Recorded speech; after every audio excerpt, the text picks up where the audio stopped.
It's opening day in baseball, not for the Giants, but plenty of teams, and the Giants get underway tomorrow. And the Giants officially announced their opening day roster. 28 players, not 26. A little bit expanded here for the month of April. So we'll talk about the roster, any surprises, what the likely opening day lineup is going to look like, and we'll break down the pitching staff as well next.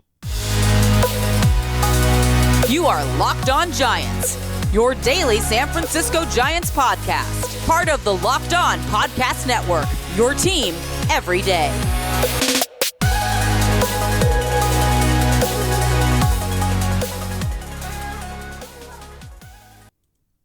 Hello and welcome to Locked On Giants, part of the Locked On Podcast Network, your team every day. My name is Ben Kaspick, and on the show we provide daily episodes Monday through Friday, talking about the San Francisco Giants in a way that's data-driven and rational, but also simple, passionate, and accessible to all. I'm a former contributor for the baseball statistics and analysis websites Beyond the Box Score and Rotographs. I've been podcasting about the Giants since 2015, and I'm a lifelong fan. Thanks for making Locked On Giants your first listen every day this season. We're free and available wherever you get podcasts, including YouTube, so check us out there if you have not already. And coming up on today's show, as I said, it's opening day in Major League Baseball, so congratulations. And for the Giants, we have to wait one more day, but it's right around the corner here. They released their roster, and I also want to break down the pitchers in detail, as yesterday I went through and talked about the position players. But let's just get to the roster. It's kind of the biggest item to cover for now. The surprises for me, mild surprises. There was nothing major.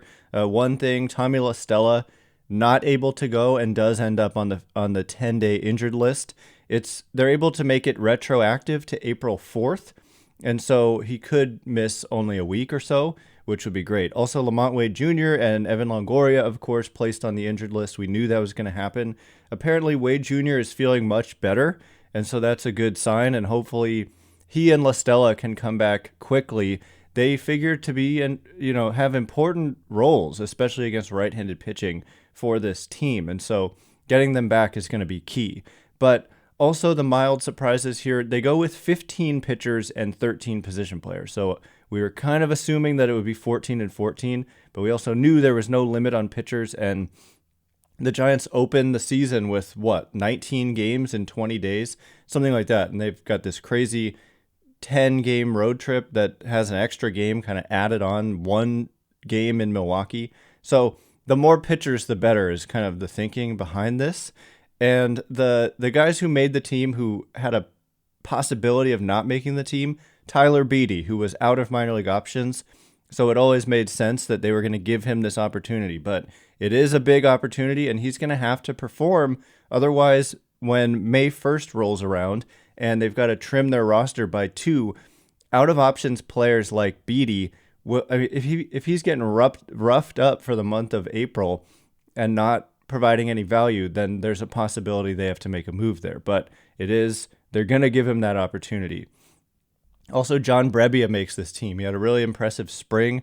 I think he threw a first pitch strike in 100% of hitters he faced, which they love. And he looked good to me. And I always have believed in John Brebia. Some of you have heard me the whole time of the John Brebia saga defending this guy, even through his struggles in the major leagues last season. He's been a good reliever in his career, was coming off Tommy John surgery last year, and being another year removed from it, I think that he could be a big part of this bullpen in 2022. Maybe not, but he makes the opening day roster. Well-deserved after the type of spring that he had. I guess he was also throwing hard. So no real surprises with some of these guys. Alex Cobb, DeSclafani, Webb, Rodon, Wood. We knew that was going to be their rotation, and then no surprises with the likes of Jose Alvarez and Camilo Doval, Jarlin Garcia, Dom Leone, and Jake McGee and Tyler Rogers. But the other 2 guys who were kind of fringy, Zach Littell and Sam Long, both of whom had minor league options. So I was thinking one of them would be sent down, basically, and that they would go with 14 pitchers and 14 position players, but they both make it. So that's a 15 pitcher mix there.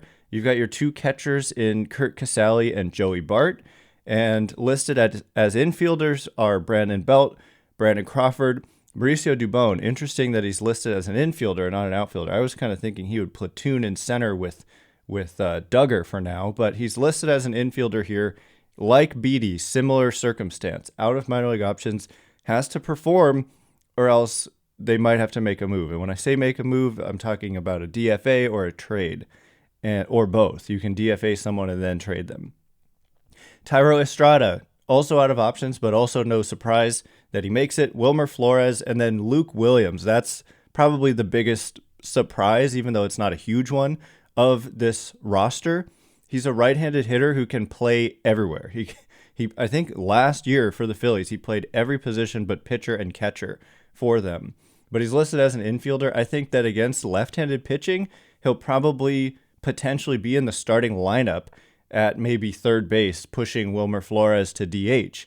And he also is an option off the bench. That's just how the Giants play the game, is all the guys who are on the bench play. Like they come in later in the game when there's a left-handed reliever who comes in to try to combat the Giants' left-handed bats, who like Belt and Crawford and Yastrzemski and on. We've got a projected lineup.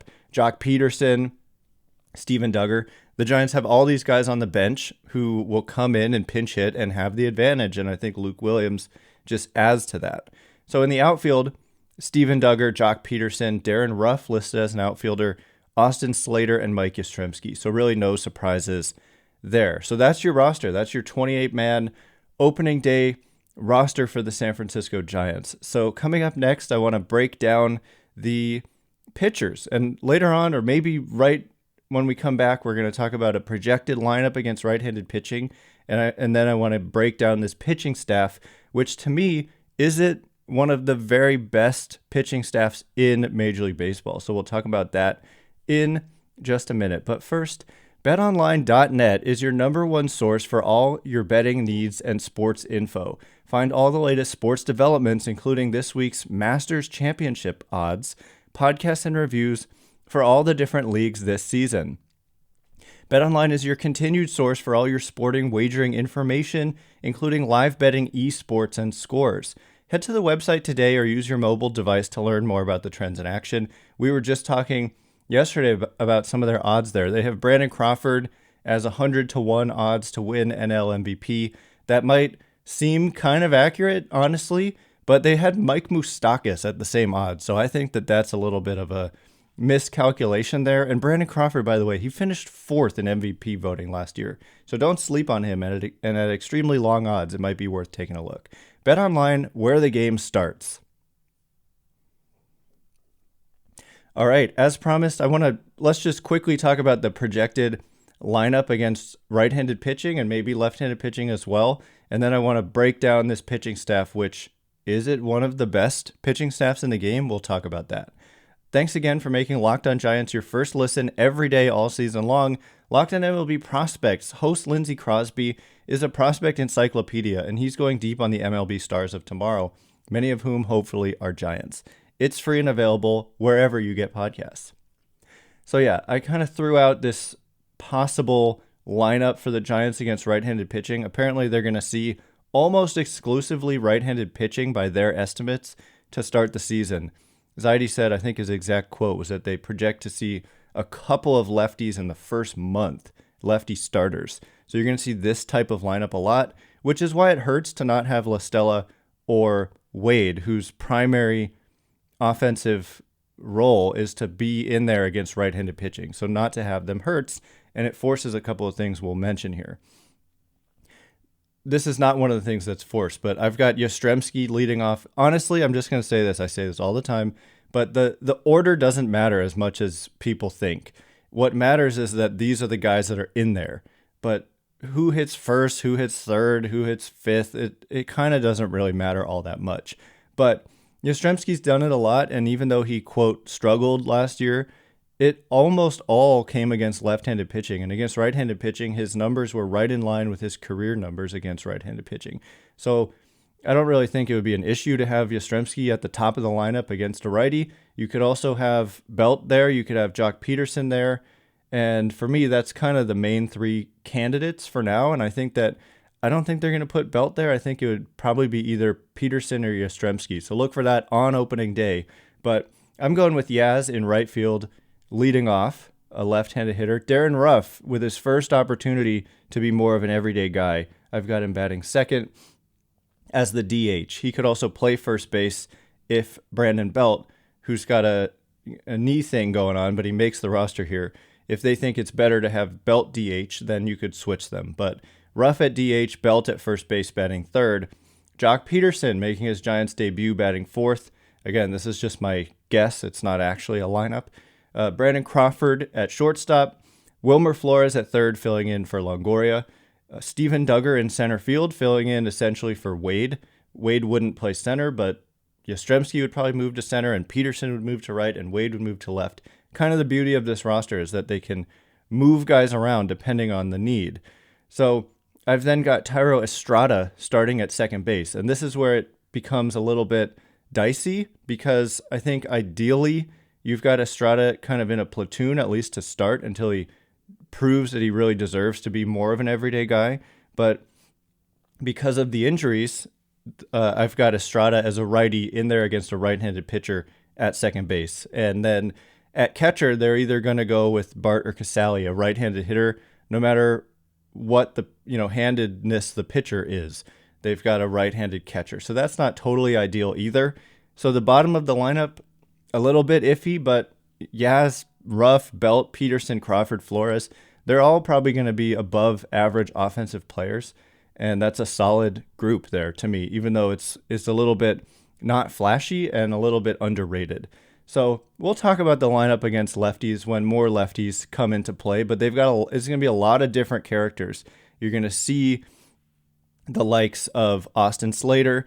You're going to see Mauricio Dubón. You're going to see probably Luke Williams. Those are kind of the main guys. And then some of your platoon lefties come out like Peterson and Duggar and possibly Yastrzemski as well. So anyway, let's talk about the pitchers. Shifting gears. Are they one of the best overall pitching units in Major League Baseball? I think there's definitely a case to make. And they were last year. And to me, it is not just arguable. To me, they're a better pitching staff than they were last season. And that might sound crazy to you, maybe, because they lose Kevin Gausman. And, I mean, who else did they lose? Cueto, I suppose. Tony Watson. But last year, overall, the Giants had a 3.25 ERA, which was second in Major League Baseball behind the Dodgers. Every time I keep doing this, yesterday when we talked about hitters, they were right behind the Dodgers for some, many categories, or in the top 5 for defense, in the top 5 against lefties, in the top 5 against righties. That's how you win 107 games, is you're at the top of all these categories. I don't really see a fluke out of this, is kind of what I'm saying. So a 3.25 ERA, which was second in Major League Baseball. The starting rotation had an ERA of 3.44, which was third in Major League Baseball, behind the Dodgers and the Brewers. And the bullpen led the major leagues with a 2.99 ERA. So to me, they did get better. And when we talk about the starting rotation, I've got Carlos Rodon and Logan Webb as pretty possibly aces at the front of this rotation. I know a lot of people push back on calling Logan Webb an ace, whatever. It doesn't really matter what you call him. You don't just fluke your way into the type of May through October that this guy had. It was not fluky at all. And he's 24 years old. And so, yeah, Logan Webb ended up on the season with a 3.03 earned run average in 27 games and about 150 innings. The peripherals were actually even better. The fielding independent pitching, 2.72. Expected fielding independent pitching, 2.79. And how about Carlos Rodon? I mean, this guy was among the leaders in the American League in so many key categories. If I look at, he had a 2.37 earned run average, which I believe was first in Major League Baseball among pitchers with at least 130 innings, which he had. He had 132 and 2/3. The expected ERA for Rodon was 2.68. The strikeout rate for Carlos Rodon, I believe, was it was second in Major League Baseball behind Corbin Burns, who won the National League Cy Young Award among pitchers with at least 100 innings pitched. So Rodon had this breakout year, and the only reason they were able to get him on a 2-year deal as opposed to, the 5 years that Kevin Gausman got was because there's some red flags with past injury concerns and also shoulder fatigue that he experienced down the stretch in 2021. But clearly, I mean, they're making a gamble that he's healthy, and they have access to medicals before they sign players. They give physicals, and he's been throwing near 100 in spring training. He was throwing near 100 in the postseason last year. So it's an unknown as to if you're going to get that peak performance, but the possibility is that you've got two frontline guys at the top, and I just hope that they can stay healthy and on the field all season long. And if they can, you've got a really, really good front of the rotation, and it doesn't have a huge drop-off like a lot of teams might have.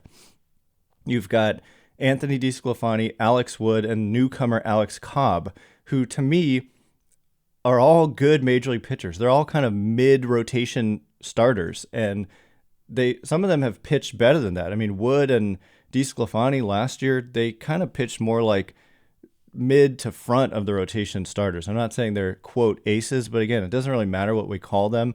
What the point is that they're good major league pitchers, and Alex Cobb, I've said this a lot, but it's potentially a big upgrade over Johnny Cueto, who just was kind of a shell of himself for the last several years with the Giants, dealing with injuries and just generally not great performance.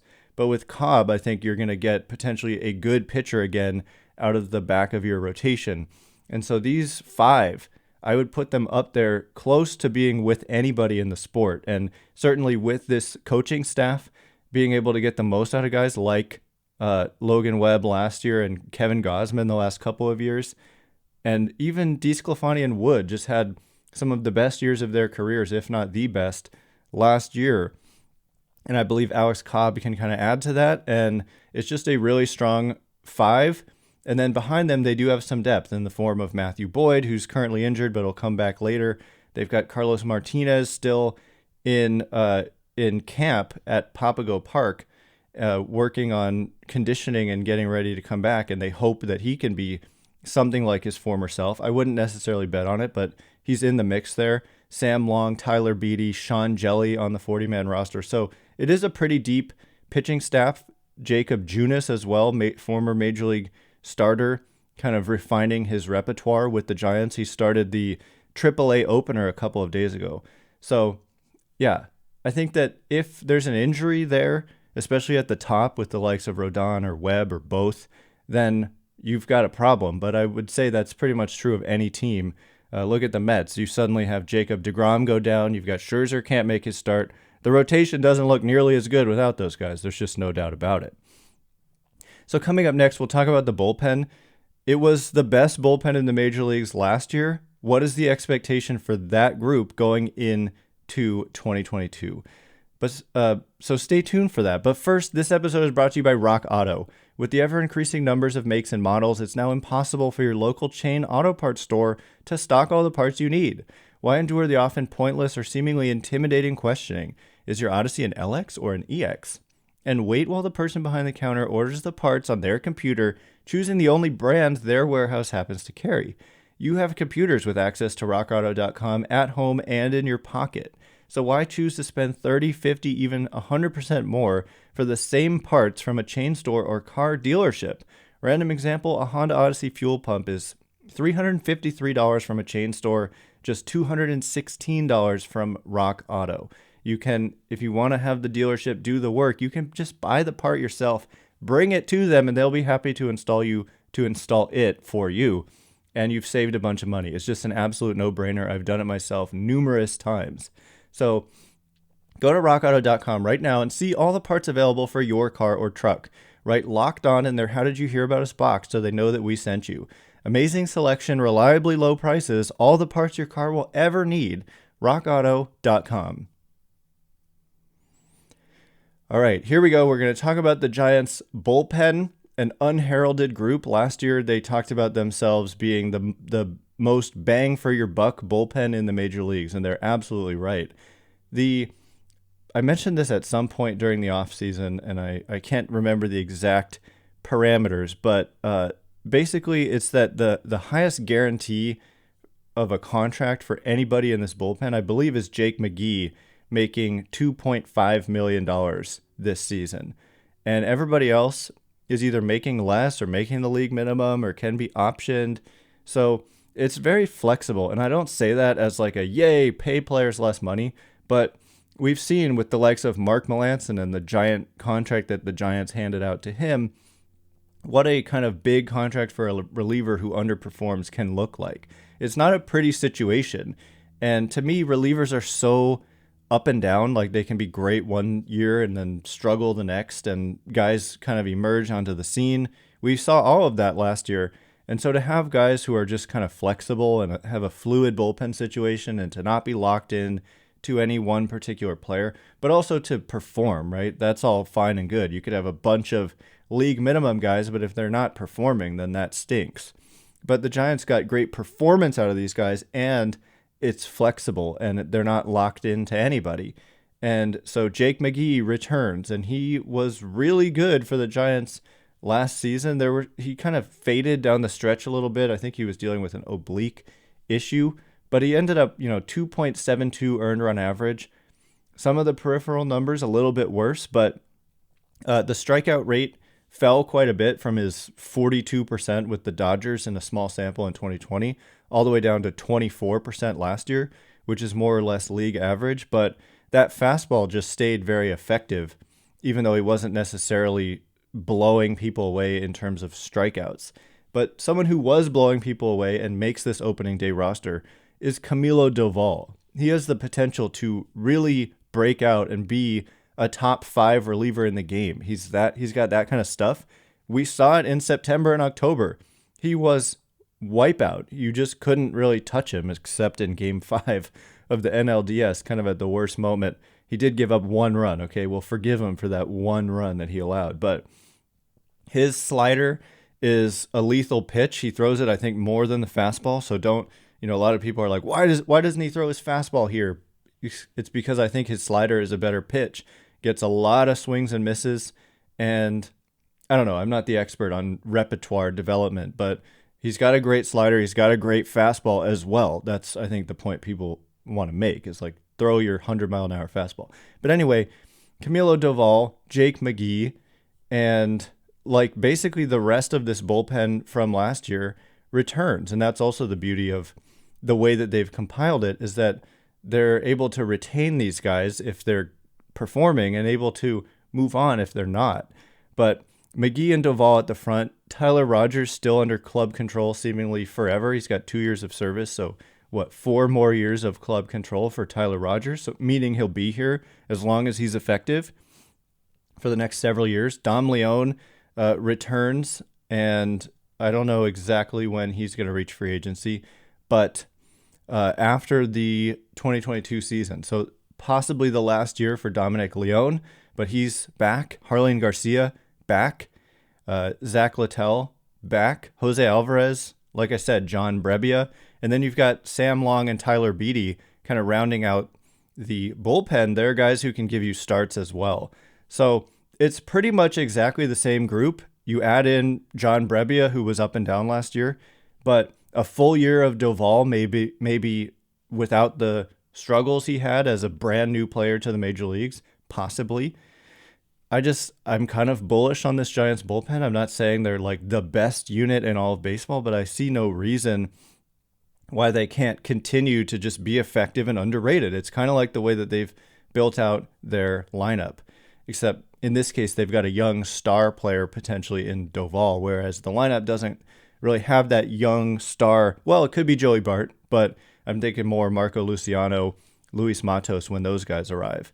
So in terms of depth in the bullpen, they've got Jacob Junis hiding out in AAA, Gregory Santos, Kervin Castro, Sean Jelly. These are guys who can also start for you.